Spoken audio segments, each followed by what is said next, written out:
لە چوارچێوە و درێژەی هەڵمەتی بانگەشەی هەڵبژاردن بە ئامادەبوونی کاندیدی ژمارە 5 لیستی کۆمەڵی دادگەری کۆبوونەوەیەکی گشتی ئەندامانی ئەنجومەنی خوشکانی شۆڕشی کۆمەڵی دادگەری بە مەبەستی سەرخستنی لیستی ژمارە 285 کۆمەڵی دادگەری بەڕێوە چوو. بسمیلا بەناوی خوا ئێمە وەکو ئەنجومەنی کۆمەڵ هەستین بە سازدانی کۆڕ کۆبوونەوەیەک بۆ پشتیوانی لە لیستی 285 کۆمەڵی دادگەری کە یەکێک لە کاندیدەکانی کۆمەڵمان بانگێش کردبوو ئەوش دادەهودا بوو لەسەر لیستی 285 بە ژمارە 5. ئەندامانی کۆمەڵی دادگەری بە پیر و گەنجەوە بەشدارن لە هەڵمەتی بانگەشە و داوا لە هەوڵاتیانیش دەکەن دەنگ بە کۆمەڵ بدەن بەو پێی نوێنەرەکانی هەمیشە دەستپاک و دەست بە دەستنوێژن و خەمی خەڵکیان لە ئەستۆ گرتووە. من ئەم ساڵ یەکەم ساڵ بە دەنگ بدەم ئیشاڵڵا دەنگ دەدەم بە کۆمەڵی دادگەری کوردستان چکە شکۆی خانمانی پاراستووە و خول و ڕاهێنان و قورئان خوێندنی لە هاوینادا کردوتەوە و پەروەردەیەکاندا و ئیشاڵڵا بە سەربەرزی ئەم ساڵ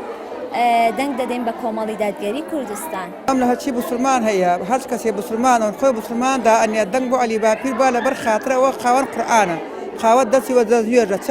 هەرچی شەریعەت چ باش بێکرێتی نەیە لە دەنجەر و مەنجەر براوە بکە هەرچی کەسێ بوسڵمانە خۆی بوسڵماندانێ بۆ عەلی باپیر دەنگ بووە. هودا محەممەد کاندیدی ژمارە 5 کۆمەڵی دادگەری باز لە خەمی کۆمەڵی دادگەری دەکات بۆ چاکردنی ژیانی هاوڵاتیانی کوردستان. میشە کۆمەڵی دادگەری هەوڵی یاوە بۆ پاراستنی شکۆی خێزان بۆ پاراستنی پەروەردەی نەوەکان وەکو کە هەمومانەی بینین لە سنتەرەکانی نوێری حکمەیە ئەو مناڵانەی کە پەروەردە ئەکرێن پەروەردەیەکی ئاینی ئەکرێن ینی لە قوتابخانەکانە دەیت دیارن وەکو گوڵێخەیەکی جان بۆ قوتابخانەوە دیارن کە ڕەوشتێکی بەرزیان هەیە کە لە ڕووی زانستی و ئاستێکی بەرزیشیان هەیە داوا ئەەکەم لە خەڵکی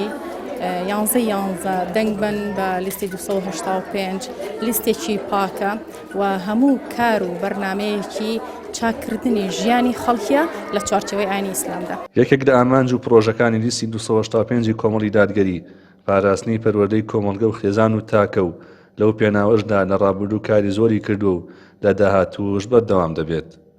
ڕێبن محەممەد کەناڵی پەیام ناحیە شۆڕش.